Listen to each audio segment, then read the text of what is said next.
Сайн байцгаана уу? Та бүхэндээ энэ удаад зориулан саяхан нээлттэй хийсэн Dare X цувралыг хүргэхэд бэлдээд сууж байна. Эхлэл хэсэгтээ манай гол дүрийн охин Аажийн архичин ээжээрээ хүч хэрхэлүүлж байгаагаар кино маань эхэлнэ. Хэсэг хугацааны дараа аав нь орж ирснээ ээжийг нь гэрээс чирж гаргаад эргэн тойрноо хүн ажиглаж байгаад л өндөр шатнаас түлхэж орхино. Араас нь Аажийн маш тавнаар гарч ирээд та түүнийг түлхчихээ юу? Үгүй дээ. Тэр согтуу болоод л шатнаас унсан. Чи яг үнэндээ залхаж байсан биз дээ. Би чамд оронд нь баян шинэ авчирнаа. Аавынхаа үгэнд орохгүй бол чамаагч бас унгаах болно гэж хэлээд аав нь гэрлүүгөө орсны дараа Аажийн ээжийнхээ дэргэд очтол амьд байгаа тогтохгүй явах гэж байхад нь хөлнөөс нь тас зуураад тусламж хүссэн боловч өөрийг нь зовоодог байсан ядуу ээжигээ биш харин ирээдүйн баян ээжигээ сонгоод цаг хугацааны ирэхээр нэг л мэдхэд өндөрлөгт гарan алдрын зэрэгт хүрсэн байдаг. За ингээд Аажийн амьдрал өмнө нь ямар байсан юуг тулан энд ирснийг мэдхээсээ өмнө хідүүлээ.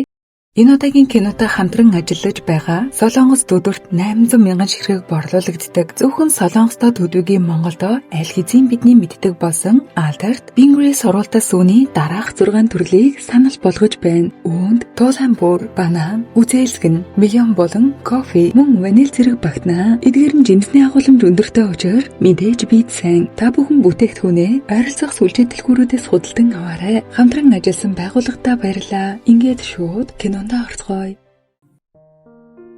Аажийн ахлах сургуулийн үеэр кино үргэлжлэн. Өнөөдөр анги даасан багшийн төрсөн өдөр хүүхдүүд бэлүү барин зогсоод баяр хүргээд байж байсан чинь сургуулийн вебсайтаар нь нууц амрагтайгаа байсан зураг цацагдаад бүх багш нар харснаас гадна найз залуу нь орж ирээд уурандаа нүүрэнд нь бэлүүг нь нилээд хайжхнаа. Бүхий л хүмүүс чижилсэн янзтай харж багш хоёр хөл дээрээ арай ядан тогтон гарч ирэх үед нь тэрээр түшж байгаа мэт царайлан бэлэг таалагдсан уу? Таны хэлж байсанчлан би асран хамгаалагчгүй ядуу хүүхэд. Тийм учраас өөр бэлэг авч чадсангүй гэдэл энэ бүхнийг зохион байгуулж нууц харилцааг ил болгосон хүн нь Аажийн байж. Ядаж байхад манай хүн ангийнхаа нэлийн чинэлэг баян алин охиндоо үргэлжлэл өрсөлдөж байдаг. Жонсогийн хувьд өөрийн эзлэх байр сууриа түүнд өгөх хэмжээний Аажинд сайн бөгөөд гэрээр нь орж гардаг дотн харилцаатай. Энэ үедээ уран зохиолын тэмдэглэлийг нь төр зээлж автал дотроос нь Аажины өрсөлдөх охин Жонсод зориулан сэтгэлээ илчлэн бичсэн загтал байх нь тэрэ. Өөрөө бол тоожогоо юм байхгүй. Уншаад ч хэрэггүй хай гихт нь Аажийн дараагийн өдөр нь загтлын хариуг өгөхөр болно. Нөгөө охин нь хүүхдүүдийн дунд Аажиныг аав ээж байхгүй гэртээ ганцаараа амьдардаг талаар нь суурхал тарааж амтаа булган л түүний талаар ярьж байлаа. Өөрөө бол аав ээжийнхээ зургийг бусдад гайхуулан үнийг нь Аажийн сонссон ч сонсоогүй мэт царайлж суун. Гэхдээ цаадах чинь юу гэж дуугаа байх вэ? Нөгөө охинд чи Жонсод сайн юм уу гэдэл захиаг нь гаргаж ирээд харуултал өөрт нь таалагддаггүй гээд бүр улаанаар биччихэж сүнхий боож өгөх шахан Аажиныг ариун цэврийн өрөөнд орох үед нь захиа болон бичгийн хэвийг нь тулгаж үзээд түүнийг бичсэний мэдэн уурандаа манай хүний гарч ирэхэд нь тос чаваад хойн дүүрэн усаар шалбнорхоод хайчхан. Гэвч ийм байдалд орчход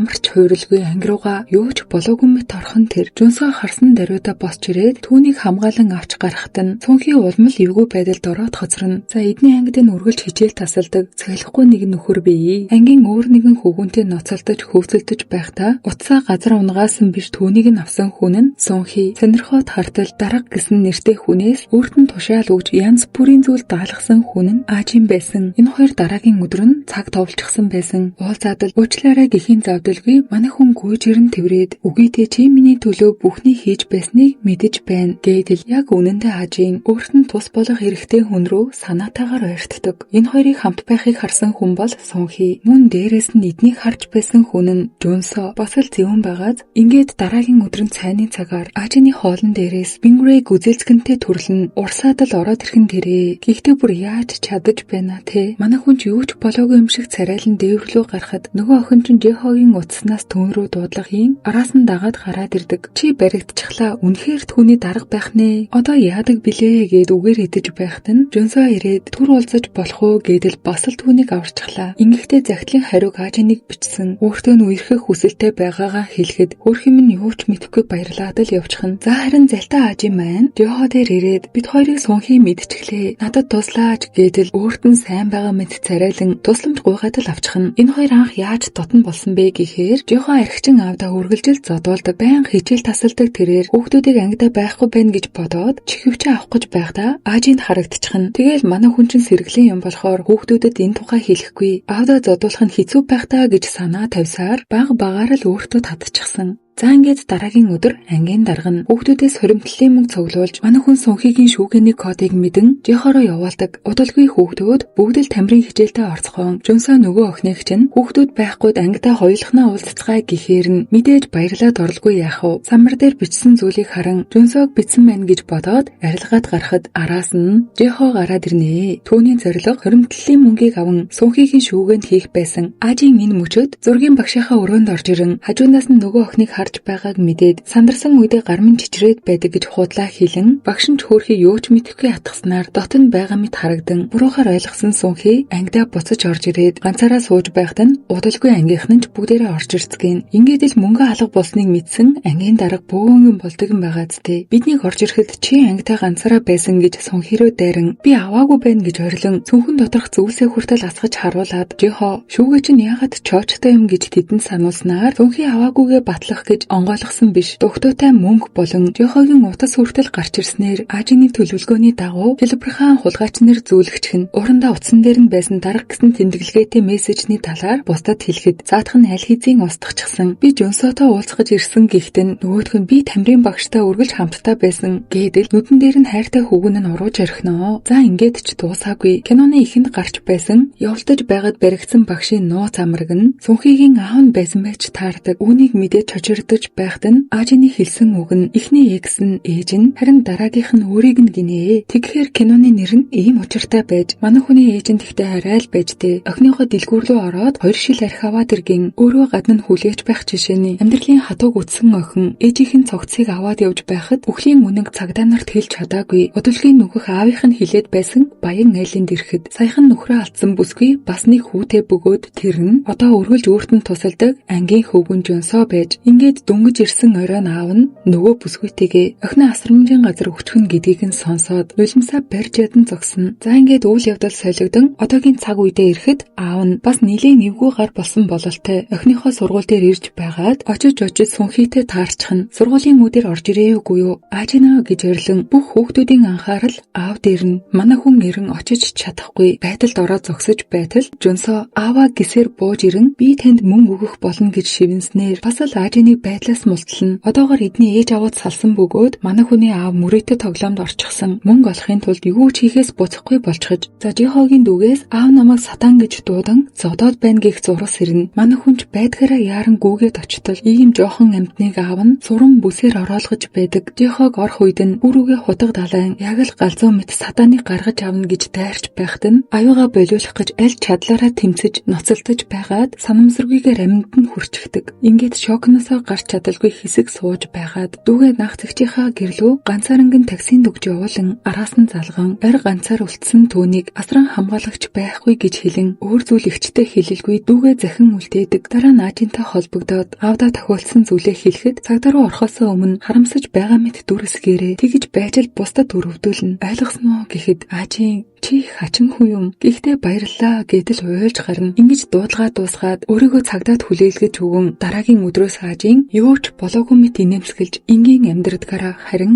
ичхүүрт байдалд орсон Сөнхи сургуулаасаа шилжихээр болдог. Цаг хугацаа урсан өнгөрч Ажин Ханкук их сургуульд тэнцэн Жөнсөө өмнөөс нь хагартлаа баярлана. Ингээд Жихогийн шүүх хурал болж дүүгээ хамгаалахын тулд санамсаргүйгээр хүн амныг хэрэг хийсэн гэж үзэн 3-5 жилийн хорих ял оноодог. Ажины аав нь охиноо их сургуульд тэнцсэнийг нь мэдээд гэрт нь очин төрсөн аав нь гэхэд арай л муухай байгаа шүү. Их сургуулийн төлбөрийг нь хүртэл аваад тамиргийн болтлон зотож байгаад гардаг. Энэ үедээ манай хүн багийнхаа үйл явдлыг санана. Жөнсөө ханиад хүрэн халуурахад ээж нь хүүгээ тоохгүй байхаар нь Ажинаас тусламж гуйж охин ийм хайгаад олохгүй болохоор нь хүйтэн жин тавьж өгөөд Жөнсөөг ээжтэй төсгүйг нь хэлж байснаа хүү аавынхаа зургийг гаргаж ирээд үзүүлэхэд эдний жолоочтой илүү төстэй болохыг анзаардаг. Ингээд дараагийн өдөр болж асрагч нь хүү гимлэг рүү авч явах хойгуур нь ээжийнх нь өрөөнд ороод Жөнсөөгийн аав нь танаа жолооч байсан юм уу гэж сүрдүүлэн чи намайг асрах газар руу явуулахгүй бол хүүд чинь үнэн хэлэхгүй гэдэл бяцхан охинд баймгүй санаа гаргана. Хойд ихэнч хэлэх үггүй болцсон байхад нь энэ бол миний нүүж ирэхдээ авчирсан хувцас надад шинэ хувцас аваад өг гэдэг за. Ингээд оройн цаадах чинь үнэхээр л хувцас авахулчхаж Жөнсөөд үзүүлж байснаа ээж чинь чамд хайртай гэж бодож байна уу? Гадаа гаргаж тоглоулахгүй, хуршүүдтэйгээс мэдлүүлэхгүй тэр чамаас ичдэг байхаа гэснийг нь ээж нь сонсож тааран хэсэг хугацааны дараа аажиныг усанд жигүүлж алах гэж байхад нь гүн ээжигээ хоёр нүдэрээ харж аажины хэлж байсан бүхий л зүйлд итгэн энэ цагаас хойш ээжийнхээ өмнөөс буруутай мэт санагдан үргэлж тусалдаг болчихж энэ удаад ч мөн адил ухаангүй байсан аажиныг эмнэлэгт авчирсан хүн нь Жунсо манай хүн 3 хоногийн дараагаас сэргэж байгаа учраас харамсалтай нэлсэлтийн хугацаанаасаа хоцорчиход ингээд их сургуультаа ч орж амжаагүй хэрнээ сургуулийн төгсөлтийн өдрөө өөртөө цэцэг аван гэрчлэгээгээ хүлээж авч хаад буцаад явж байхад нь Жунсо анзаарн чимээгийнхэн араас нь дагна. Яг энэ мөчөд хулгайчийг хөөж байсан залууг хараад барьж авч буй мөчийг нь ширтэн нүүрэнд нь Мишель тодроотол явчихнаа. Яахад гэвэл аажийн өөрт нь ашиглуулах дараагийн хүнээ олсон. За ингээд Жунсо сургуультайгаа ойролцоо найзандаа байхаар болж аажины орсон цагийн ажлын дарга нь нөгөө хүн байх болно. Царайлаг учраас залуучууд салхаа байсан. Манай хүнч нүүрэн дээрээ худлаа инээмсэглэсээр үйлчлүүлэгчийн тоож ирс нэмэгдэж гэхдээ ихэнх нь эрэхтэй. Зарим хүмүүс хөөрхөн учраас интернетээр зургийг нь тавиад л энэ дундаа хүмүүс сайнтай муутай л байгаа байх. Сон Мири гэгч энэ хүн нь томоохон энтертайнментийн захирал аажиныг ахлах сургууль байхад нь санамсаргүй олж хараад жүжигчин болгоё гэсэн боловч манай хүн татгалцсан байдаг юм. Ямар тач одоо хаана ажилдгийг мэдчихлээ. Аажины захирал өмнө нь томоохон нэр хүндтэй алдартай тамирчин байж бугалгаа гэмтээснээсээ болоод өөрөө хүсэхгүй байгаа ч спортоо бүр мөсөн орхисон. Ажлынх нь ойролцоо малгайтай нөхөр эргэлдээд ганц эмэгтэй ажилчиндаа санаа зовж эхлэн Жунсоч мөн адил аажин дээр очихоор явахдаа уцаарам залгатал гэрийнх нь ойролцоо газар цүнхэн байж байдаг. Гэтэл нөгөө донтоо нөхөр чинь манай хүнийг аль хэзээ дагаад гэрийг нь мэдэн харанхуйроо чирж орцсон байхад нь Жунсо ирсэн нь энэ байж манай хүн өөрийгөө хамгаалахын тулд нөгөө залуу золтоо лалаад хайчихсан. Жунсотоо жүгсэлхийг хүсэхгүй цүнхээ шүүрч аван нөгөө хүний малгайтай зүг цааш аваад л явна. Жунсо түргэн тусламж дуудаж түүний амийг авраад толгойг нь хагалсан тоосхийг нь гол руу шидэж устгана. Харин аажины гэртээ ирэх үед нь аав нь нууцсан байсан мөнгийг нь олоод уцаар ярьж байх үед нь түлхэж алах гэж байгаад бас л баригдчихнаа. Ингээд хөөрхий дахиад л зодуулж дараагийн өдөр нь юу ч болоогүй юм шиг ажилдаа яван гимтсэн байхыг нь харсан дарга нь санаан зовж ажилчид маань миний гэр бүл гэсэн үг нь аажиныг шин санаа сэтгэд нөлөөлдөг. Энэ өдөр Жунсо түүний аавыг хар тамхи наймалж байхад нь баримтжуулсан боловч баригдчих нь орондоо нэлээд удаан ноцолдож байгаад Жунсо түүнийг алах гэж байснаа арай л зүрх нь хүрээгүй. Мөн охин нь энэ үед харж байсан байж тааран удалгүй цагдаа нарт ирэн хоёуланг нь бариад явна. За гэтэл яасан гэж аажийн цагдаагийн газар очоод Жунсог биш аавынхаа талд ордог. За энэ хоёрыг баригдаад явсныхан дараа газар байх утсыг аван нотлох баримтыг устгаад цагдаад хүлээлгэн өгсөн байж ингэснээр аавынхаа дарамтнаас жоохон ч гэсэн ангижран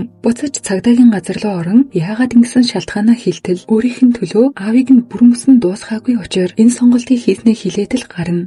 Ингээд дараагийн өдөр цаадах чинь дахиад л гимтсэн мэт худлаа шархны лент наагаад ажилчдынхаа анхаарлыг өөр дээрээ татан санаан зовсон захирал нь гэрт нь хүртэл хүргэж өгнө. Ирэх үед үүтэнд нь хайрцагтай зүйл байх ба онгойлгоод үзтэл огт нь гарч ирэн орилж чарлаад бөөнлөн болно. Дотор нь дараагийнх нь чи гэсэн бичиг байх ба нөгөөх малгайтай хүн чинь үнэхээр л ирчихсэн байдаг. Захирал нь араас нь хөөсний дараа манай хүн ч үүнээс нь айж байгаа юм алга. Бүх зүйл хүснээр нь болчихсон. Нөгөө хоёрыг ширдсэн шээг зогсно. За ингээд нөгөө хүнийг алдчихсан дарга буцаж ажилчиндаа санаа зовон өөрийнхөө хэрглэж байсан цохиурыг үлдээн. Энэ нь ёстой хамаг юмны ил эхлэл болдог. Яагаад гэхээр маргааш өглөө нь аажийн эхлээд гэрийнхээ бүх зүйлийг нураагаад дараа нь орой 20 цаг гэхэд манад хүрээд ир мөн үгүй гэсэн зурвас аавруугаа илгээн ажилдаа ирэхэд нь дарга нь санаа зовоод бөөнлөн болно. Кафений ойролцоо байр түрээслээд үгүй аль эсвэл манад очиж болно. Санаа зовох хэрэггүй дээ. Би ээжиндээ очиод хончихно гэм байд суух газраа олж ядан гэрийн хаягаа хилээд таксинд суулгаад явуултал аажийн дарга руугаа гэртээ очиж үнэмлэг авах хэрэгтэй байна гэхээр нь санаан зовохдоо ямар нэгэн зүйл болвол залгаарай гэдэг мэдээж орохтон төлөвснийхэн дагуу аав нь ирчихсэн. Мөнгө нэхэхт нь малгайг гаргаж ирээд худлаа өрөвдөлтөд царайлж гуйсаар байж өмсгөн ааваа гэж хүртэл дуудаад л цүнхтэй зүйлээ гаргаж ирээд өгтөл тэр нь мөнгө биш сонингийн цаас. Ингээд л хөөрхий халуулж авна шүү дээ. Төлөвлөгөөнийхөө дагуу дарга руугаа залгаж амжин яарвчлан түүний зүг гарахад аажийн гэрэн эртэл нь энэ зодорыг твчин гээд боддоо дотроо дахиад жоохон л хүлээхэд болно гэж шивнэн хүлээж байгаа хүнээ ирэх төхөх үед гэрлээ албаар салгаад дарган чүүдэн дээр нэрэн чимээнээр нь өөрийн цохиураа гартаа атгаад дотогш орон малгайгаар нь нөгөө хүнийг байна гэж бодоод урандаа ганц цохиж унган чожирлоосоо болоод гараад гүйчихдэг. Ингээд л аажийн санаатаагаар аавыгаа цохиж алсны дараагаар өмсөж байсан малгайг жижигэлж байгаад нойлын ус руу хийгээд урсгачих нь. Тэгээд болоогүй цагдаад өөрийн биеэр дуудлага өгч өөрт нь тус болсон биш нөгөө дарга нь баригдана. Мөрдөгч мэдүүлэг аван аажины хідэн өдөр өдөр мөшгсөн хүн учраас зодож байхад нь хамгаалах гэж малгайгаар нь таниад цогсон гэхэд мөрдөгч хэргийн газар ямар ч малгай байгаагүйг нь хэлнэ. Мэдээж цаатахынч мэдүүлэг өгөхдөө тийм зүйл хараагүй гэд тас гүрийчихнэ. Гэхдээ удалгүй Ажины кафегийн гүйцэтгэх захирал нь дарга хамгаалахын тулд ахлах мөрдөгчд хахуул өгчөгдөг. Ингэснээр Ажийн сэжиглэгдэн баригдаад явахт нь Жунсооч гарч ирсэн байж тааран түүнийг харчихна. Хохирогч нь гавлын ясны хугарлын улмаас их хэмжээний цус алдаж нас барсан. Ажины дарга түүнийг ганц удаа цогсон гэсэн боловч шинжилгээний хариугаар хохирогчийг нэг бус удаа цогсон гэдг нь илэрч 2 болон 3 дахь цохилтын хооронд цагийн зөрүү гарсан гэдгийг сонсоод яах ч аргагүй болж байтал 3 дахь хэрэгтэн гараад ирнэ. Тэр хүн нь Жунсоо өөрийн биеэр хэрэгээ хүлээж цаатхан суллагдана. Тэрээр мэдүүлгээ юу гэж өгсөн бэ гэхээр цаатуулагдаж байгаад суллагдсан өдөр нь хэрэг болсон өдөртөө таарч байгаа. Ажины гэрт орох үед нь ийм байдалтай байсан ба өөрөө ухаан алдчихсан. Аав нь амьд тусламж гуйхаар нь өшөө хорслоосоо болоод алччихсан гэж мэдүүлдэг. Ингэж хүн амны хэрэгээр баригдан Ажин суллагдсныхаа дараа нөгөөх агентлагийн захирал дээр очин өөрийн биеэр алдартай жүжигчин болох хүсэлтэй байгаагаа хэлдэг. За яг үнэндээ тэр өдөр яг юу болсон бэ гэхээр Ажин аавыгаа хөнөөснийхаа дараа сууж байгаад ухаан алдчихдаг. Энэ мөчөд Жунсоо орж ирснээр өөрийгөө чөлөөлөхийн тулд аавыгаа алччихсан байгаа Ажиныг хараад баламгдаад сууж байхдаа 0 руу урсгасан малгайны өөдс нь хөвөөд гараад ирдэг. Ингээд л түүний өмнөөс хэргийг өөр дээрээ тогхохоор шийдэн 0-аас өөдсүүдийг гаргаж ирэн хар утанд хийгээд эргэн тойрных нь ул мөрийг устган цохиур дээр байсан хурууны хээг хүртэл арилгаад түүний төлөө алуурчин нэрийг зүүжээ. Гэсэн ч Ажийн нөгөө хүнтэй хамтарснаар өөрийг нь гүтгэх гэж байсан ахлах мөрдөгчийг эрх мэдлээ ашиглан ил болгож хэргийн бүх баримтыг агентлагийн захирал гартаа аван буруугийн Жунсоогийг хүртэл суллуулад оронд нь Ажиныг түүнээс холбай гэж даалгадаг. Мэдээж манай хүн болсон хойно алдар нэрийг сонгоно шүү дээ. Ингээд хүн амны хэрэг тохиогдсон хүн нь нөгөөх сайхан сэтгэлтэй захирал нь одоо бол гомдол өшөө хорслоор дүүрэн харц. Ажийн улаан хевсний ослол буюу олон улсын кино наадамд оролцож байгаагаар энэ анги хэлдэг. Гэвч цаадах чинь одоо хүртэл залмихээ ашигласаар хамтрагч жүжигчнээ тоохгүй болохоор худлаа унаж байгаа мэд царайлаад нөгөөх нь сэтгүүлчдийн нүдэн дээр эвгүй байдлаас нь гаргана. Манайхан мэдэж байгаачлан оник нь ихэнхдээ гол дүрүүдэд давтамжтайгаар нэрийг нь хэлж байхаараа гээд манайх гэдэл явчихдаг. Гэхдээ энэ удаадаа арай нэг өөрөө түүнийг ярилцлага өгж байхад жохоо гарч ирсэн байж харахаас гадна Жунсоо гэдэл бүгд л зурагтаар харцгаана. Ингээд дараа нь кино зураг авалтаар үргэлжлэх бөгөөд Борандонд Ажин хин нэгнээс зүгтэн машинтай бүсгүйгээс тусламж гуйж байгаа киноны хэсэг нь гол дүрийн бүсгэд таалагдахгүйгээс болоод зураг авалт нь хэд хэдэн удаа давтамжтайгаар үргэлжилдэг. Яагаад гэхээр Лена гэд энэ жүжигчин нь Ажинтай улаан хевсний ослолд оролцож байгаад төрсөн залуу сайн бөгөөд араас нь нэлийн гүйдэг юм шиг байгаа юм. Тэгээд л өөрийг нь тоохгүй байсан ураа Ажинд гаргаж байхгүй юу? Бидний таарамжгүй харилцааг харсан найруулагч нь туслах жүжигчин буюу Ажиныг Лената уучраа олохыг хүснэ. Чадварлаг гол тэрээр өмнө согтуудаа жолоо барьж байсан бөгөөд энэ нь түүний сул тал. Тэр тухай олон нийтэд мэдэгдвэл карьер нь ингээд л дуусаа гэсэн үгдээ. Гэхдээ Ажийн урд өмнө цагдаа дээр байцаагтах гэж явж байхдаа түүнтэй таарч байсан. Тиймдээч сул талыг нь мэдчихсэн. Надад нууцаа хэлэхгүй юм уу гэд бас сүрдүүлээд авчихнаа. Ингээд гарч байхад нь дуулахтаа хүргэлтийн залуу түүнийг харснаа. Яагаад ч юм зог тусан түүнийг ажиглаж байгаад хоцорно. Гэтэл тэр хүн нь нэгэн цагт Ажины төлөө бүхнийг хийж байсан Жохо байсан байдаг. Одоо хүртэл түүнийг марталгүй нууцхан хайрласаар дүүгийн өсгсөн хамаатны эгчтэй баярлснаа хэлэн аль чадхаараа л туслаж өөрийг нь уулзуулахгүй болохоор нь цаашид ч гэсэн зургийг нь илгээж байгаарэ гэж хүсэн гэрээс нь гарч байхдаа дүүгээ харж хаал нуугдчихдаг. Бас л холоос нууцаар харан их уйлнаа. Жунсоо одоо алдартай номын зохиолч болсон. Түүний ээж нь хадам ав дээрээ ирээд мөнгө нэгж орилж чарлаж байгаад золтой л ухаан алдуулчихсангүй. Гарсныхан дараа нь ач хүн орж ирнэ. Дараагийн өдөр нь Жунсоо зураг авалтын талбай дээр ирэн Ажинтай харц тулгарч байх яг тэр мөчөд ээж нь хүүгээ хайж ирж тааран чихрхэн холгүй гаргаад чамтай хогийн сав шиг харьцдаг. Бас л түүнтэй зууралдах гээв гин өглөөд явж байхыг нь Лена сонсчихноо. Тэгснээр ямар нэгэн холбоотойг нь анзааран зохиолчтой уулзахаар цаг товлуулдаг.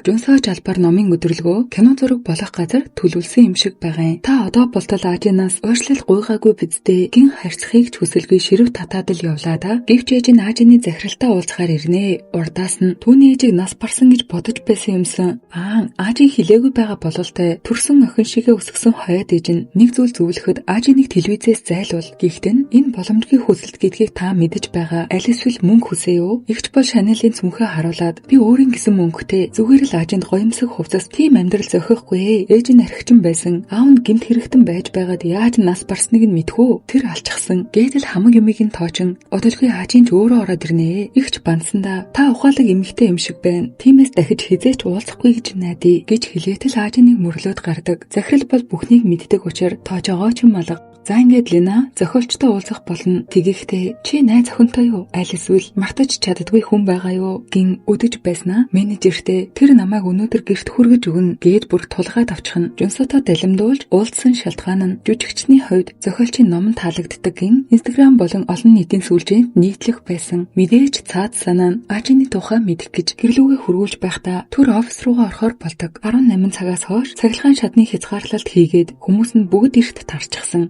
Гэхдээ аажийн байсан бөгөөд захирлынхаа өрөөнд нууцаар орон өөрийнхөө хэргийн материалаа хайж байсан боловч аль хэзээ Линагийн гарт орчихсан байдаг. Гэхдээ зөвхөн өөрийнх нь ч биш түүний хэргийн материал бас байсан ба байдгаараа сандарч хөлрөн авахын тулд араас нь дагаатал гарна. Харин бүсгийн хурдаас нь Лина намайг өршөөгөөч гэж хэлэн өвдөг сүгдхийг тушаадаг. Гэвч аажийн бардам зангаасаа болоод хүсэлтийг нь биелүүлээгүй улмаас хэд хэдэн удаа цохиулаад авчихна. Энэ үед машинд хүлээж байсан Жунсо тэсэлгүй гарч ирснээр бүсгүй явахаар болдог.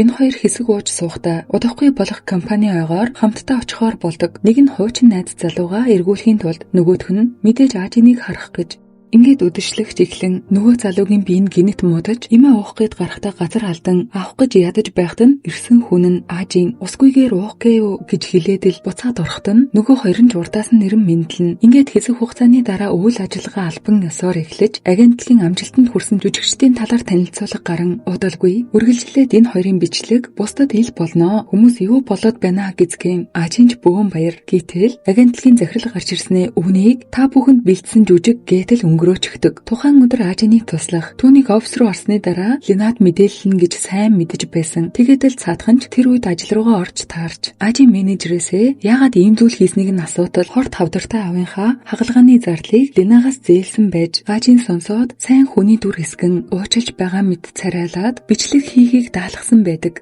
Ингээд л цаадахчин сансандаа хүрэн айлгаад авчихнаа. Өөрийнх нь хэлж байсанчлан өмнөөс хөгдгээд л яг л хуучин аажийн хിവэрэ шүү сүрдүүлж байснаа. Тиймээс одооноос эхлэн эвлэрцгээ гин аргандаа оруулан буцаад заал руу ортол зөөгч нь хэн байсан гээч нөгөө ахлах мөрдөгч чинь аавынх нь хэргийг сануулж орхиноо. Тэднийг анзаарсан Лина ахыг гарч байхад нь зургийг нь аваад аажинтай ямар холбоотой вэ гэдгийг нь мэдхээр хүнд даалгана. Гэхдээ нөгөө Жунсооч нь бас л энэ талаар мэдчихэд гэртээ ороход нь аажийн хүлээгээд байж байх нь тэрэ нэгний Таски чинь тэрвэрлдээд аажийн түүнээс дахин тусламж гуйсан нь Инганг буюу нөгөө залууг хайрлахыг хүсэж байгаагаа хэлдэг.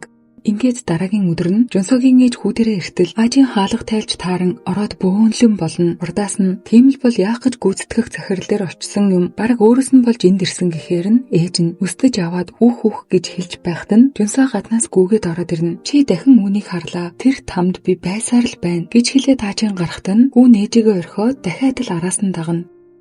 За ингээд кино зураг авалт үргэлжлэн дуусныхаа дараа нөгөө залуучин түүнд алдар нэрд хүрээгүй байхад нь найз нь өөрөөс нь илүү чадварлаг жүжигчин байсан. Гэхдээ нэг өдөр макарон эзнээс болоод биеийг модож урлагийн ертөнцийг дуусгасан. Гол нь Инганг тэр үед түүнийг самрын харшилтаг мэдсээр байж дуугийн өнгөрснөө хэлээд өөртөө нийжил харамсах зүйл хийх үедээ гэсэндээ санаа зовж тэр өдөр цацагдсан видеог хараад л бүхэн гадарснаа хэлсээр байтал оройн VIP өрөөнд орж байгаад бас л баригдчихна. Үнэн дээр бол нөгөө мөрдөгч уулзыгээд худлаа ярин бүүн хар тамхичдын дунд оруулсан байв. Энэ залуу өмнө нь алдартай байсан ч мөрдөгчтэй холбогдсноор одоо хамгийн доод цэгт байгаа дараагийнх нь чи гэж сүрдүүлсэн. За мөн Лина ахлах мөрдөгч аажийн хоёрыг ямар холбоотойг нь мэд гэж даалгасан да. Гэтэл хүлээн авагч нь тэр ажлыг жохоод даалгаж тааран юун мөрдөгчийг мэдгэл болно.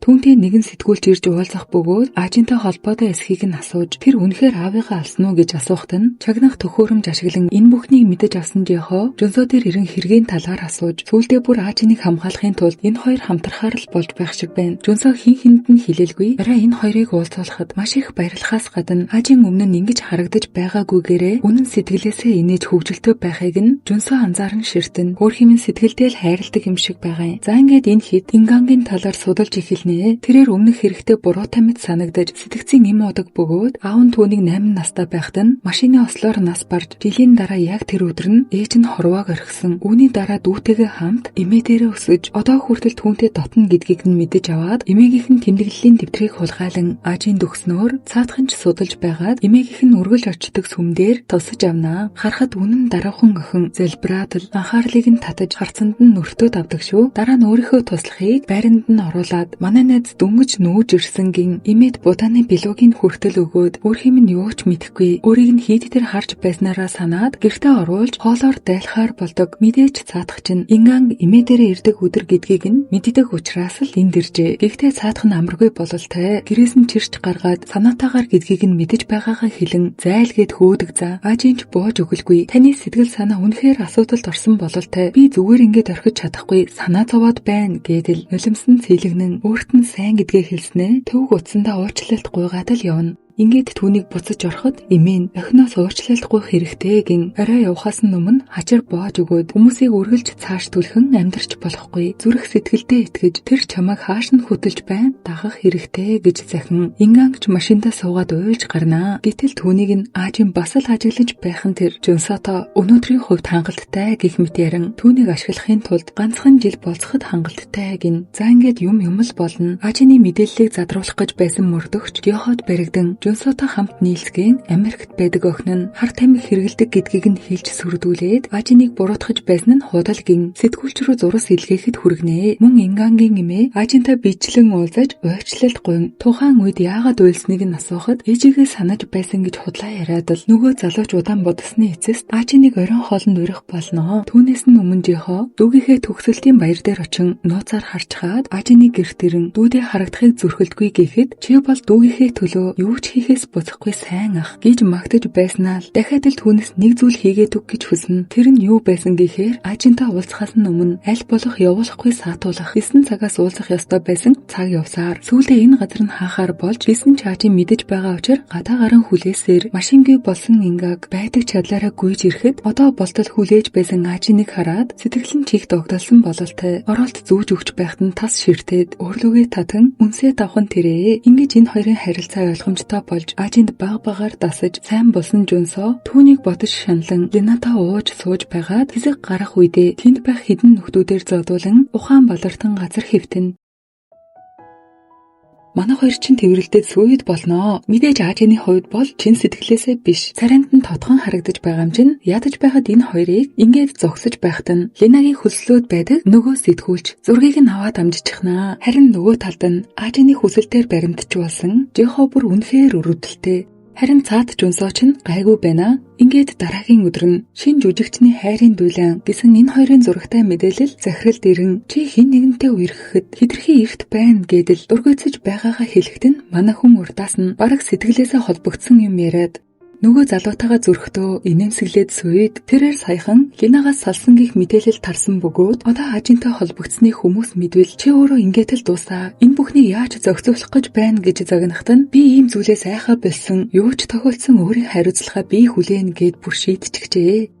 Нөгөө сэтгүүлч чинь манай хүнтэй уулзаад айхан болов гэтэл Ажин бол ингаангийн сэтгэлийг татсан эмэгтэй гэж гарчгийг нь өөрчил гэд инээгээд байдаг за сайн даач биш үүнийг Линагийн үеэл гэдгийг нь мэдчихэж хоорондоо мэдээлэл солилцдгоор сүрдүүлэн түүний хүн биш өөрийнх нь талд орон ингаангтай холбоотой мэдээллүүдийг өгч байна гэж тохиролцсон газар дээрээ Жихогийн авсан зурагнуудыг түүнд өгдөг. Ингэснээр өөрийнхөө хүссэн мэдээллүүдийг энэ хүнээр дамжуулан цацдаг болж хүсснээр нь гарчиглан нэгэндээ ухаангүй хайртай шинэ хосуудын эхлэлийг улс орон даяараа л мэдцгэн. Садхны чинь төлөвлөгөө ингээд дуусаагүй. Өөрийнхөө туслахаа Жихотой уулзуулж байснаа итгэл хүлээдэг сайн залуугийн дүр эсгүүлж байснаа хэдэн жилийн өмнө гэдэл хамаг нууцыг нариулан бичлэг хийгээд авчихдаг шүү. Тэр хэлэхдээ Лина хэдэн жилийн өмнө цогтуугаар машин барьж байгаад баригдсан. Гэхдээ би хариуцлагыг нь хүлээж жолоо барьж байсан хүн нь гэж худлаа ярьсан. Гэт цаадах чинь согтуудаа хамаг үнэнгийн дэлгэж яриад дуусгаар нь Жихо хиндэж хэлэхгүй гэж байснаа Лина руу явуулах нь тэрээ хамаг биений салгалж сандраад байж байхад нь араас нь Ажин гарч ирснээр яагаад инглээ сандарчхаа би чамд анхааруулсан Лина балмагдан чи энэ мэдээллийг хараахан цацаагүй бидтэй тэгвэл миний карьер ингээд л дуусаа гэсэн үг гэд гарнаас нь натхан гуйж гарна гэвч нэгэн ториотжээ хөрхий.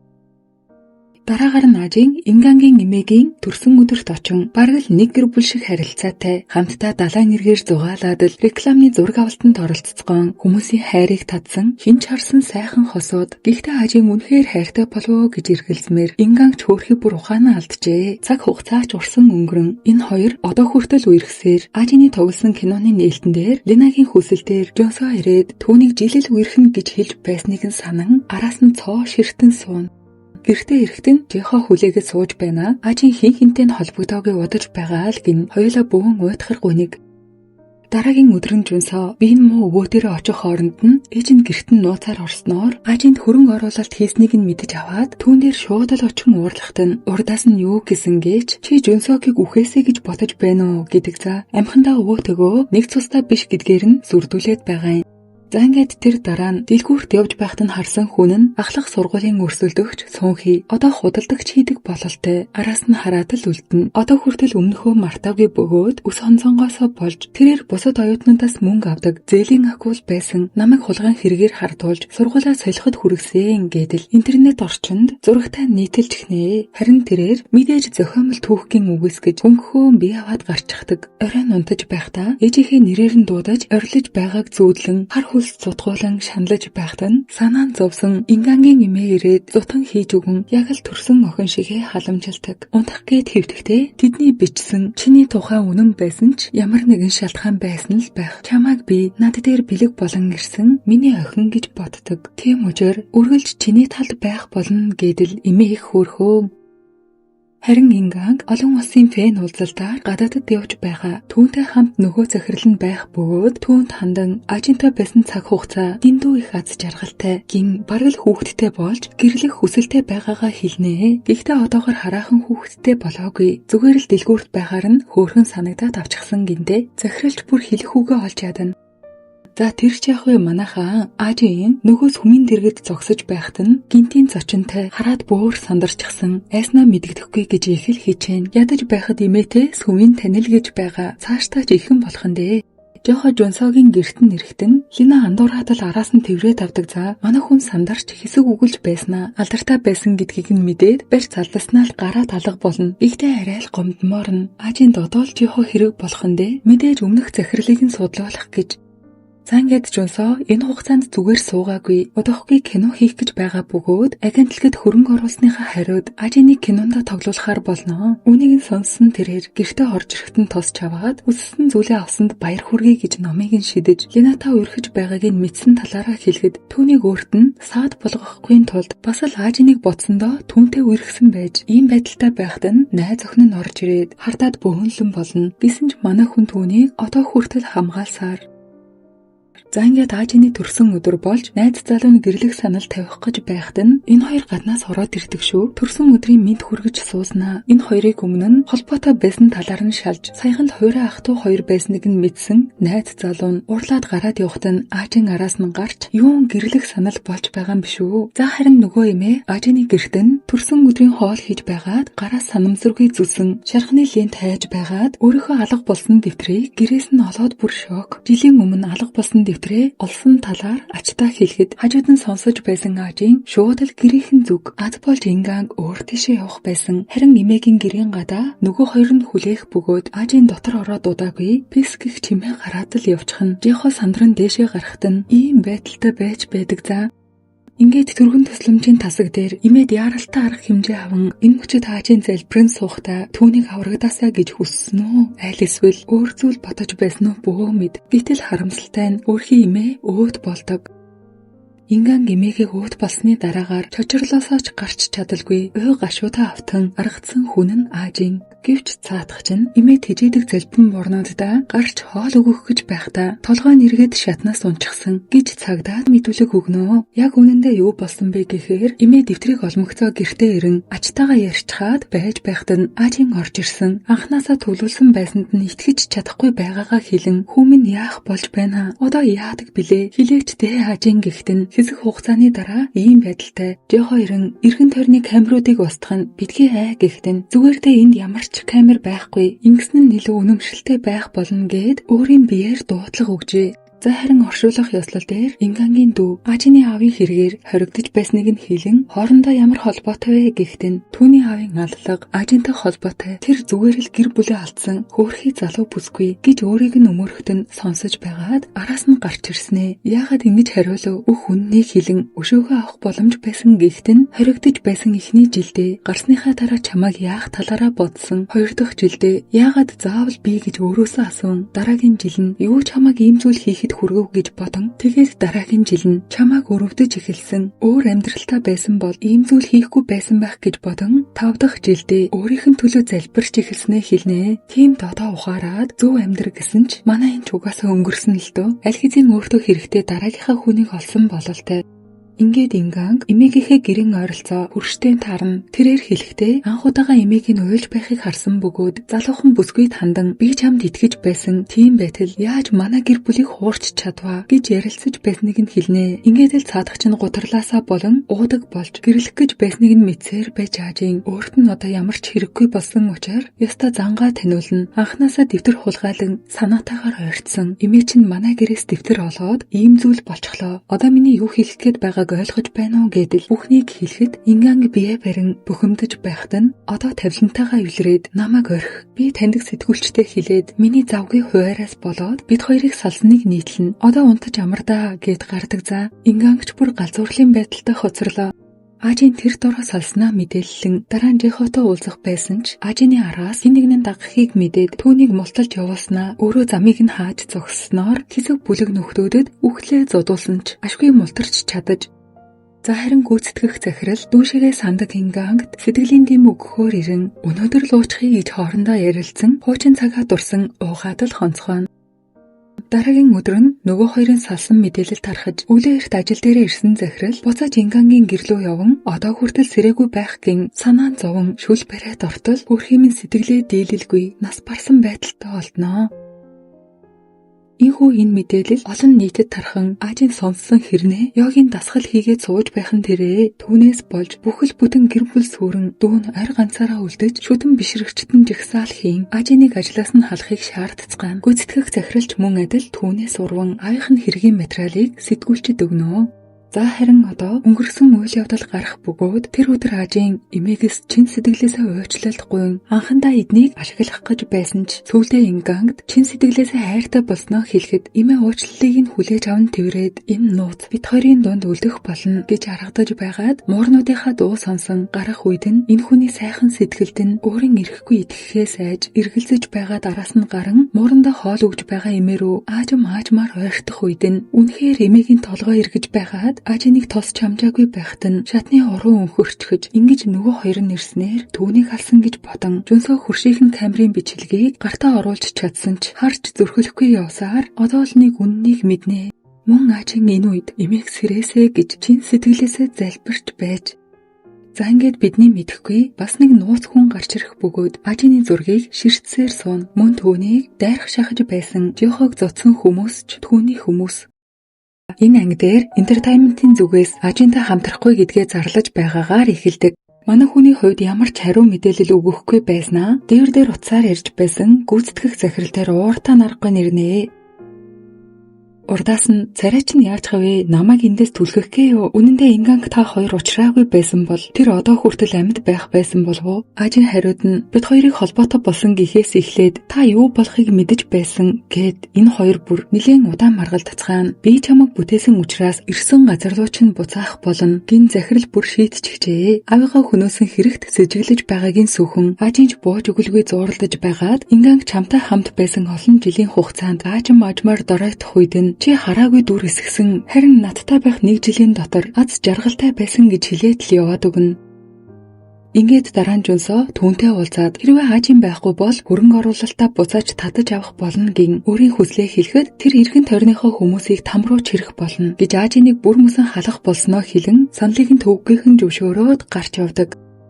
Жунсогийн ээж би нилээн өвддөг болсон. Хадминдаа ирээд орч чадалгүй үүднээс нь буцахтаа ажин руу залгахтаа хүүн хажууд нь ирж таарж садагч нь тэхээс тэг гисэн шиг чанга яригч дээрээ тавьчихлаа. Би бөөрийн хагалгаанд орохгүй бол удахгүй үхэх болно. Үр ширэндээ баригдчихсан. Дээрээс нь үхэж болохгүй биздээ. Жунсоо заавал хэлээрээ түүний бөөр хэрэгтэй байна гэхдээ ажин сонссон биздээ. Хэрв түүнийг аврахыг хүсвэл цааш яв. Гихийг чагнаж байсан ээж нь хүүн байгааг мэдээд шууд л уцаа тасалчихна. Харин Жунсоод бол ээжээс нь илүү ажийн л чухал бололтой. Ажлаас нь халах тухайг нь сонссон. Санаа зовж байгаагаа хэлэн гэртэн дагаад л яваад орчихно. Удалгүй жихооч ирж таарж энэ нөхцөл байдлаас гарах тухайгаа ярилцгаана. За ингээд дараагийн өдөр болж би чамд бөөрөө өгж өрөөгчн төлнө. Бисээр Жунсоо ээжигээ дагуулan имлэг дээр ирнэ. Урдаас нь баярлан үнэхээр үү гэтэл ажийн болон өвөөтэй нь дахиж уулзахгүй гэсэн болцолтойгоор за харин яг энэ үед эргэн сурвалжлах, хураан авах тогтоолоор баривчлах тушаалтаа цагдаа нар агентлагийн гүйцэтгэх захирлыг ажлын байран дээр нэрээд аваад явна. Тэр даруйд нь мэдээгээр олон сая воныг хувьдаа завшсан байж болзошгүйгийн нотлох баримтын дагуу түүнийг баривчлахаас гадна компанийн төв баринд 5 цагийн турш нэгжлэг хийж байгаа бөгөөд уран бүтээлчдийнхээ хувийн мэдээллийг агуулсан нууц файлыг ашиглан шантаач хийсэн жүжигчтэй сурталчлахын тулд сэтгүүлчдэд авилга өгсөн хүч хэрэглэж буй бичлэг олдсон бөгөөд эдгээр хэрэгээс улбалан цагдаа нар цагдан хорих тогтоол гаргасан гих мэдээллийг заадагчин зурагтаар хараад багталтаа нарахгүй баярлаж сууж байх нь тэрээ. Жунсоо асуудал шийдэгдсэн учраас санаа намарч түүн рүү залгаад имлэг дээр ирж хэрэггүй дуусахаараа өөрөө очих болно гэж хэлээд ээждээ бөөр шилжүүлэн суулгах мис засалдаа орно. Жихог дэлгүүр орохтон нөгөө этгээдүүд чинь бас л дагаастай ажлынхаа баринд орж ирээд ахаас өөрийг нь зодсон хүмүүсийн машины дугаарыг асуухад тэр нь хуурамч. Ингээд болоогийн өрөөнд нь чагнах төхөөрөмж байх ба нөгөө залуу бүх яриаг нь сонсож байсан байж таардаг. За харин ажийн шинэ агентлагтаа гэрээ хийхээр ирнэ. Гэтэл гүйцэтгэх захирал нь нөгөө залуу буюу Дохюк гихч бусдын хайр хүндэтгэлийг хүлээсэн шилдэг удирдагч юм гинэ. Ажийн таран тартал нь хүлээж байгаад түүнтэй уулзсан танилцдаг. Өөрийгөө авьяасныг олж харах нүдтэй манай компани жилийн орлогынхоо 15 гаруй хувийг хандивладаг. Би ядуус ядарсан хүмүүсийг хараад зүгээр байж чаддаггүй юм л да. Тэр дундаа удаан хугацааны турш амьд үлдэхийн төлөө тэмцэж байгаа ажиныг хараад загалмайлсан эцэгчин болон туслахаар шийдсэн гихтэн удаас нь шууд л ямар санаатай байгааг нь асууна. Гинтийн бэлэг байх болно гэхдээ манай хүнч нээхэм тоосонгүй өөртөө дахин холбогдох болно гэдэл гардаг. Энэ хугацаанд ашгүй Жунсогийн хагалгаа амжилттай болж гарахаасаа өмнө ээжийнхээ өрөөгөөр шагаагаад л явна. Хоригдсан захирлын менежер ажин дээр ирэн өвдөг сүгдэн түүнд туслаач гэж гуйсан боловч ямар ч аргагүй болсон бол үхэх хэрэгтэй штэ гэж хэлэн хаяад явахыг нь нөгөө захирал нь харж байна. Үнэндээ хуучин захирлыг нь барихад хүргэсэн хүн нь энэ. Дараа нь өөрийн компанид аван нөгөө хоёрыг нь яах талаар нь ярилцаж байснаа саяхан имлэгээс гарсан хүнийг нь түр орхичих. Харин үүнийг зохицуулгийн туслахтаа даалгана. Ажин гэрэн дээрээ гарын үсгээ зурчхаад түүн дээр ирэн баярлснаа хэлдэг. Яг энэ үед нь манай хоёр уулзаад ажиныг дагаж байсан хэсэг бүлэг хүмүүс намайг ийм болтол зодсон. Тэдгээр хүмүүсийн автомашины улсын дугаар нь бүртгүүлгүй учраас олох ямар ч боломжгүй. Гэтэл жихо бүхнийг хэлж байтал өрөөнд нь хачин зүйл үнэртэд явчихаар нь ганцаараа босч ирэн гадна гараад эргэн тойрноо ажиглаж байтал Жунсооч гарч ирэн урд нь байх өрөөний цаана гаалаа уулзах нь харагдаж ашгүй тэр дороо арга хэмжээ аван энэ хоёр маань хажуу талын цонхоороо өсөрч амжжээ. Харин тэрээр ажинтай уулзахдаа өмнөх амьдралын ул мөрийг нь цэвэрлэж эрх мэдэл хүргэн өөртөө гэрлэх талаар хүртэл ярилцсан сүүн бүгж өгдөг. Гэтэл манай хоёр ийм байдалд орсон байж одоо хүртэл ажинд санаа зовоостой. Жунсаад өвөөгийнх нь би муу байна гэх дуудлага ирэн яаралтай эндээсээ яваад очтол аль хэзээ нас баржээ хөөрхий. Оршуулах ёслол дээр ирсэн ээж нь баяр ёслолд ирсэн аятаал хоолунд идэж миний мөрөн дээр хачааг авсан юм шиг л болчихлоо гэд эргэн тойрныхоо хүмүүсийг гайхшруулаад авчихна. Удалгүй жихо орж ирэх ба ажийн байхгүй ахлах сургуульд нь байсан сүнхий тэднийхээс салхаа байсан. Гэртээ байхгүй байхад нь цүнхнүүдийг нь хулгайлж аваад зарах гэж байгаад газар дээрээ баригдан чамайг ажилгүй болчхоор нь эдгээрийг зараад 50-50 хувилах гэсэн эсвэл 60-40 ч байж болно. Гэм бүр нойтон хамуу цаашаа.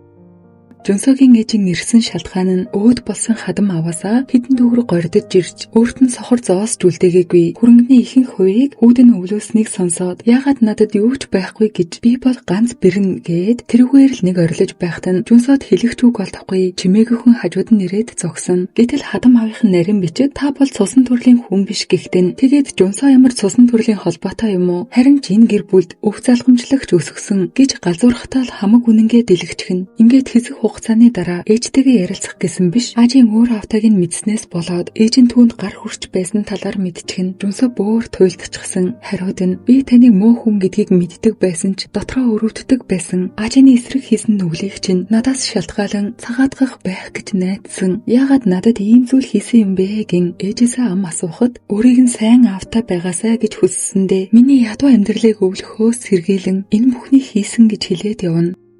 Шүн дунд Ажиныг унтаж байхад Сүнхий орж ирснээ л чамаас болж би сургуулаасаа гарan ээж аав хоёр маань салсан. Одоо чи юу боддог вэ? Цаг хугацаа өнгөрсөн ч надаас уучлалт гуйхыг хүсэж байна гэхтэн Сүнхий буруу зүйл хийсэн хүн нь л уучлалт гуйдаг. Чи өөрөө л намайг оролдож байсан гэд юун уучлалт гуйх. Дараагийн өдөр нь Жунсото таарахад чи ээжтэй бөөрөө өгөн өвөөгөө алдсан ч миний араас ирсээр л байх уу? Гэхдээ Жунсо би чамайг хүлээж бай гэсэн мөн намайг өөр эцэгтэй байсныг маань мэдэж байсан бидтэй. Гэтэл Ажийн одоо л үннийг мэдээ юу? Би чамд худлаа хэлсэн биш. Зүгээр л хэлэхгүй байхаар шийдсэн. Харин ч үннийг мэдээгүй дээ. Надад талархах ёстой биш үү? Тэгсэн учраас л чи өвөөгөөсөө бүхнийг авсан. Гэхдээ Жунсо өөрийг нь буцсандаа л Ажийн энэ үнэнг нь нуусан гээд өөрийгөө бараг л төлөөстэйгээ бодчихноо. Жунсо тэр ирчээрээ гүүрэн дээр ирэн зүрхэртлээ уйлан зогсон. Харин Ажийн шинэхэн гэртээ ихэмсэг аргагүй нь орж ирнэ. 2023 оны 3 сарын 9-ний бямб гараг нөхөө залуутайгаа Италид хурмилжээ. Мэдээгээр харсан жихоо бөөн уйтгар гуниг. Харин Лина гадаад руу удаан хугацаагаар явхаасаа өмнө Жунсото уулзаад түүнийг өөр дээрээ эргэж гуйхгүй ч Ажинаас салан Жунсогийн дүрээр өөрийгөө чөлөөлөхийг хүсгэд манай хүнч тийм бодолтой байгаагаа хэлэн гаргаж өгнө. За харин цаадах чинь орд харшинтай амьдрсаар хоёр давхарт нь чоочтой хаалга байна. Яг одоо онгойлго хармаар байна гэхтэн нөхөр нь ийшээгээ хэнийг ч оруулдаггүй. Хуучин эзэгтэйг бас хоригдсан гэхийг бодоход өөр их нэртэй байсан юм шиг байгаа юм. Арай нөхөртөөгөө дарсан суухтаа эх 7 хоногоос эхлэн Ажины зураг авалт эхлэх талаар ярилццгаан хэсэг хугацааны дараа манай хүнч далимдуулан чоочтой өрөөний талаар асуухад нэг зүйл нууж байгаа янзтай тодорхой хариу өгөөгүй. Түүний хэлсэн үг нь би өмнөх эхнэрээсээ яагаад салсан гэдгээ хэлсэн билүү? Би түүнд хүссэн бүхнийг нь өгж үргэлж хатан шиг ханддаг байсан. Магадгүй энэ ч асуудал байсан юм билүү? Тэр над руу харах болгондоо намайг алахыг хүсдэг гэж хэлсэн. Бид хүсснээр нь салсан ч одоо тэр сэтгцэн имлэгт байгаа хачин түүх ярьдаг. Ингээд тэрээр зураг авалтандаа орон төр завсарлах үед нь тэр ингангаас учир битүүлэг салснаас хойш мөнгөний төлөө түүнтэй гэрэлсэн нь тодорхой. Гэтэл өөрийг нь муулж байхад нь сонсоод чочтол юу ч болоогүй юм шиг л мэдлээд өнгөрнө. Жунсо өвөө болон аавынхаа газар дээр эргэж ирэн өөрийг нь хүүгээ гэж хүлээж авсанд баярлалаа. Мөн уучлаарай гэж хэлэн бүр мөсөн салах ёс хийгээд өвлүүлсэн бүх хөрөнгнөөс нь өөрийн хүсэлтээр татгалзана. Энэ орой Жунсо Жихото уулзан нөхрөлийн зүгээс тайтгарал аван дараагийн өдрөөс төрсөн гэртээ очих болно. Ажийн сарын тэмдэгний өвчин намдах хэмээ уучгаад усанд ороод гараад ирэхдээ хин нэг нь хайрцагтай хэрэглэл тавьчихсан байдаг. Гэхдээ нөхөр нь ажлаа тараад орж ирж байгаа нь хэнийг ч мэдэхгүй гайхахтай зэрэгцэн аав нь нас барсан өдөр буюу яг түүний хөнөөсөнтэй ижил цагаар гэрийнхэн цаг нь зогссон байх нь тэрээ. Үүнээс болон орой хар дараад унтаж чадахгүй галзуурах шахан өөрийгөө тайвшруулах гэж тамхи татан сууна. Ингээд маргааш нь Жихотонийг ажиглаж байгаад анзаарагдан машин дотроо оруулж ирээд уулзахдаа Ажийн бүр цаанаа нэг гундуу болчихсон. Юу болсон талаар нь асуухад нөхөр нь сэжигтэй санагдаж байгаа. Өмнөх эхнэрийг нь олоод уулзвал бүрэл сайн байна гэж хэлэхэд цаадах нь саяхан эхнэртэй байсныг нь мэдээд ихэд бухимдана. Гэхдээ Ажины төлөө бол заагийн шүү дээ. За гэтэл яг энэ үед нь нөхөр нь энэ хоёрын бүх яриаг сонсоод байж байх нь тэрээ. Мөн Ажины ойрд сонирн байгаа нь нөхрийнх нь хүчээр шахуу өгүүлэх гээд байдаг. Энэ цайтай л холбоотой юм шиг байгаа юм. Манай хүн ч анзаарсан бололтой асгachхан. Түүнийг ажлаа тараад ирэхэд нь Ажийн буудан дээр унтаж байсан. Нөхөр нь хажууд нь ойртож ирээд амар хардаг за. Дараагийн өдөр нь маш тайван хөгжим сонсон нүдэн анаад хэвдэж байхад нь ард нь ирж зогсон хотох суугалж байгаа хүн нь нөгөөх Сүнхий чинь гэрийн үйлчлэгчээр нь орчихсон байдаг за. Ажийн өөрийгөө хамгаалж чадсан ч Сүнхий алдагдсан амьдралаа нэхэж дайран дээрээс нь даран хутах тулган хамаг чадлаараа түүнийг алах гэж дайрахдаа чиний нөхөр чинь адислал байсан уу хараал байсан уу гэх үед Ажийн хутгай хажуу тийш болгох мөчөд нөгөөх нь нүрээ хүлчихсэн. Ажийн тас хөхөрж байх үед нь нөхөр нь орж ирсэн байсан. Ингээд түүн дээр эрэхтэй зэрэгцэн ухаан алдаж энэ хэргийг мэдээгээр ахлах сургуульд хам суралцаж байсан шүдэн бишрэгчийн халдлага гэдэл өнгөрөөчихдөг. Сүнхийг шизофрен өвчтөй гэж тодорхойлон сэтгц мэдрэлийн эмнэлэгт хэвтүүлэхээр болж манай хүн чочрлоосоо болон ухаан алдаж сэргэхэд нөхөр нь бүх арыг нь даачсан байсан. Жонсогийн бичсэн ном нь Ажины түүхтэй ойролцоо бөгөөд хүмүүс түүнийг анзаарч эхэлдэг. Тэр зорилгодоо хүрэхийн тулд бүх зүйлийг хийх болно. Залмихээрээ бусдыг ашиглан хүссэн зүйлээ авдаг гэдэл тэр чигээрээ Ажиныг биччихсэн байгаа юм биш үү? Ядаж байхад манай хүн гарч ирээд гэрийн үйлчлэгчтэй харан тэр хідэн хүний амьд хүрэх бодолтой байгаа юм болоо. Ингэж байхаар өөрөө өөхөх хэрэгтэй гэж дайрч байгаагаар хүртэл төсөөлөөд үнийгээ мэдэн сандарч цай авч ууснаа өөрийн мэдэлгүй л өөр орчинд ирсэн байх жишээний сүүлдээ бүр юу болоод байгааг ч мэдхээ байна. Гайхаж байгаад буцаад гараад ирэхэд нь хин нэгэн хамаг юмгийн төвөөч гсэн бүх өрөөний хаалгууд эвдэрсэн байдалтай. Хин энэ бүхнийг хийсэн талаар нь асуудал үйлчлэгч нь хариуд нь та санахгүй байгаа мó гэдэг цаа. Гэтэл үнэхээр тэрээр хийсэн юм шиг санагдаж эргэлзэнгийн байдалтай бодолдороо зогсож байхад нь та надтай хамт эмнэлэг рүү явахдаа бэлэн байна уу гэхийг сонссон Ажин чи намайг галзуурсан гэж бодоо юу гэж хашгираад л гинэ төвсхийн юу ч болоогүй гэж бодоорой. Би согтуу учраас л хяналтаа алдчихаж гэж арай ядан бие барьж байгаад л явлаа. Ингээд дараагийн өдөр болж би энэ муу байгаа хэдий ч зураг авалтандаа орохоор ирдэг. Тэр байдхай жихог өөрөө дуудаснаа ч санахгүй. Манай хүн өмнөх эхнэрийнх нь явдлыг судалж байгаа учраас ихэд санаа зовон чи зүгээр үү? Байнгын хар дарсан зүуд ай санамж муудах энэ бүхэн танаа нөхөртэй холбоотой гэдэгт итгэлтэй байна. Хуучин эхнэр нь ч мөн адил хормынхаа дараахнаас л эхэлж ухаан алдаж эхэлсэн. Цүнхий ч мөн адил чам руу зүгээр дайраагүй байх. Тэгэхээсээ өмнө хэн нэгнээс мөнгө авч танаа нөхөртэй уулзсан байсан. Гэх мэтийг хэлэхээс гадна цүнхийг хөвдөж байгаа галзуугийн имлэг нь хэдэн жилийн өмнө нөхрийнх нь худалдаж авсан өөрийнх нь хувийн имлэг гэд боддоо. Энэ мөчөд Ажин цүнхийг хэлээд байсан нөхөр чинь сайн хүн байсан уу, муу хүн байсан уу гэдгийг нь сандаг. Гэсэн ч манай хүн энэ хүртэл явчихад буцахыг хүсэхгүй байна. Яагаад заавал бий гэж гээд нэлээд бухимдаж байхад нь жихо тавьчруулна. Ингээд Ажин нөхрөөсөө салж өмнөх рүүгээ буцахын тулд мөн нөхөр нь дахин хор хөнөөл учруулахаас сэргийлэн Ажины л төлөө жихо зохицуулахаар болвоо. Инхүү тэрээр гэртээ орж ирж явж байхдаа хагарсан толио хараад өөрөө ингэснээ гинэт санан ухаан балартаа дунахад нь бас л нөхөр нь ард нь байж таардаг. Нүүрэн дээрээ бол үнэхээр сайн хүн. Ажинд хайртайгаа хэлэн санаа тавиад л ингээд энэ явдлаас нь болоод буцаад сайхан тайван амьдрах гэж байсан Жонсо дахиад л Ажинд санаа зовон энэ хоёр уулзан жохоо нөхрийнхэн талаар бүх зүйлийг хэлнэ. За гэтэл яасан гэж энэ удаад Жонсо оролцохгүйгээ хэлэн ингээд болоогийн Ажины тоглож байгаа киноны бичигдсэн зохиол өөрчлөгдөн яг л аавыгаа алж байсан шиг гольфийн цохор хүртэл орсон байдаг за. Тэрээр шууд л аавыгаа нүдэндээ хий харан Ажин маань амьдраа тамлагдана гэдгэл болно. Зураг авалтын үеэр бүх зүйл нь давтагдаж байгаа мэт болж дахин аавыгаа олж харан зогсохоо мэдэхгүй хамтран тоглогч жүжигчнээ бүр айхтар болгоо хижхнаа. Арт ажиллаж байсан багийнхан ч жочролд орцгоон арай гэж түүнийг зогсооход нөгөө хүн нь ч бүр ухаан алдчихсан. Нөхөр нь бас л байж байвал яах вэ? Ийхүү дахиад л сошиалор камер зогсож найруулагч дохиогоо өгсөн ч тэр үргэлжлүүлсээр л байсан. Ажин чинь галзуурчихсан юм биш үү гэх мэдээ хаа сайгүй тарна. Ингээд манай хүн дээвэр дээрх тэр эсцэн өмнө нь байгаагүй бидтэй гэхдээ уцаар ярьж байсан найруулагч нь хөрөнгө оруулагч нь санхүүжилтээ буцаана гэж сүрдүүлсэн гэсэн нь нөхрийнх нь өдөртдөг бүлэг байсан байж таардаг. Үнийг сонссон Ажин шууд л түүн дээр очиход нийтлэл бичүүлсэн хүн нь ч нөхөр нь би чамд хүссэн бүхнээ өгсөн. Одоо чи намайг зугаацуулах ээлж гэвэл яах вэ? Ингэж түүнийг ус руу түлхэж унгааж хаад Жонсороо залхан миний эхнэрт санаа тавьгээд байгаа газрынх нь хаягийг зааж өгдөг. Түүн дээр очоод нөхөр чинь аюултай байл гэсэн боловч өнөрлгөөс ёроолд унахаас сайсан Ажин бас л бухимдаж одоо твчиж чадахгүй түүнийг ална гэд гуйвч гаран жохороо залгаад түүнийг устгах талаараа хэлэхэд чи хэрэггүй би зохицуулчихъя л гин. Ажин чи надад үргэлж тусалдаг байж хариу нэхэхгүй сонин юм аа гин өөрт нь хайртай гэдгийг мэддэг юм уу үгүй юм уу бөө мэд нулимс туслуулан утсаа таслаад хэсэг хугацааны дараа нүдэ нэхэд тусал хийлгүүлээд сэрдэг. Гэтэл хачирхалтай өмнөх бүх зүйлээ мартаад аз жаргалтай болчихсон нөхөртөөгөө уулзнаач санахгүй байгаагаа хэлэн юу ч болоогүй юм шиг инээн. Энэ үед түүнд жохог амьд байна гэх дуудлага ирэн бүр Ажины хажууд нэрийг нь давтаж хэлэн түүнийг зохицуул гэхэд бас л юу ч болоогүй юм шиг сууж байх нь тэрээ. Гэхдээ жохо нөхрийнх нь ажилчинд албаар амьд байгаагаа мэдэгдчихэд дүүгийнхээ сургууль дээр очин нууцаар хараад тийм ээ ингээд л аз жаргалтай байгаарэ гэж араас нь хараад л бодоод хоцорно. Энэ үед Ажины кино зураг авалт үргэлжлэн аавыгаа алсны дараагаар дөнгөж орж иж байгаа ээжигээ хөнөөх хөөцөлдөж байгаад гадаа гарч ирэн борон дунд цуснд нь худахчхаад жаргалтайгаар инээж байгаагаар зураг авалт нь дуусна. Энэ үед манай хүн яг үнэндээ бол асар их шаналлыг мэдрэн нулимсаа барьж ядна.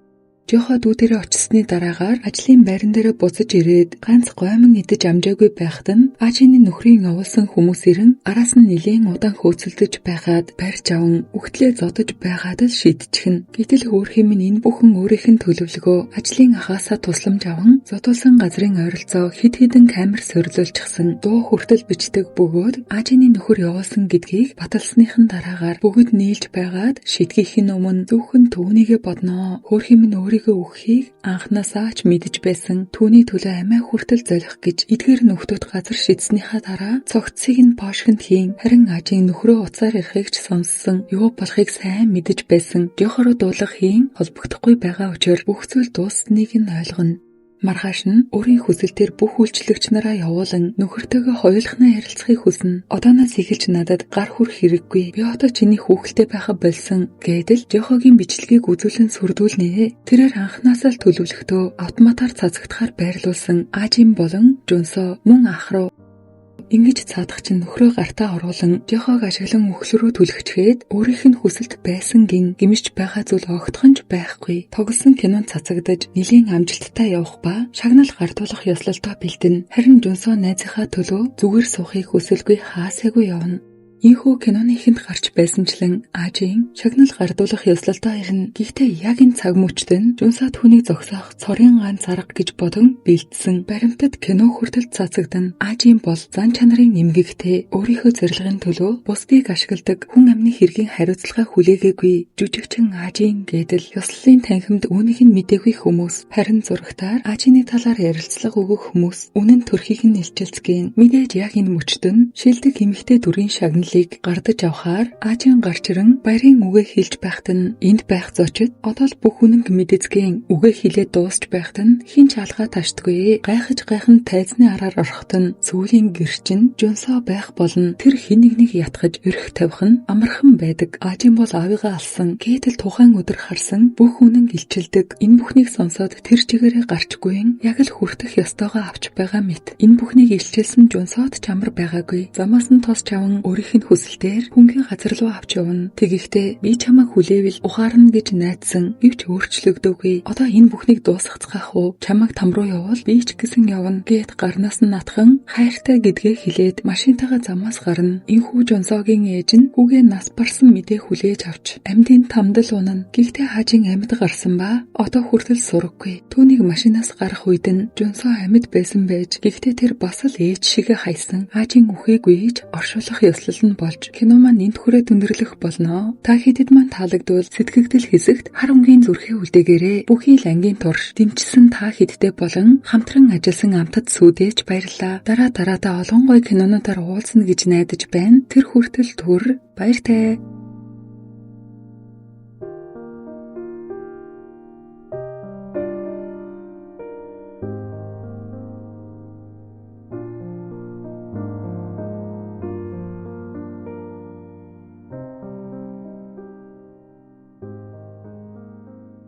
Энэ удаагийн кинотой хамтран ажиллаж байгаа Солонгос төдөрт 800 мянган ширхэг борлуулагддаг. Зөвхөн Солонгостой төдвөгийн Монголдо аль хэзээ бидний мэддэг болсон Альтерт Бингри сургалтаас үүний дараах 6 төрлийг санал болгож байна. Үүнд туулайн бүр, банан, үзээлсгэн, миллион болон кофе, мөн ванил зэрэг багтнаа. Эдгээр нь жинсний агуулмж өндөртэй учраас мэдээж бид сайн. Та бүхэн бүтээгдэхүүнээ ойролцоох сүлжээ дэлгүүрүүдээс худалдан аваарай.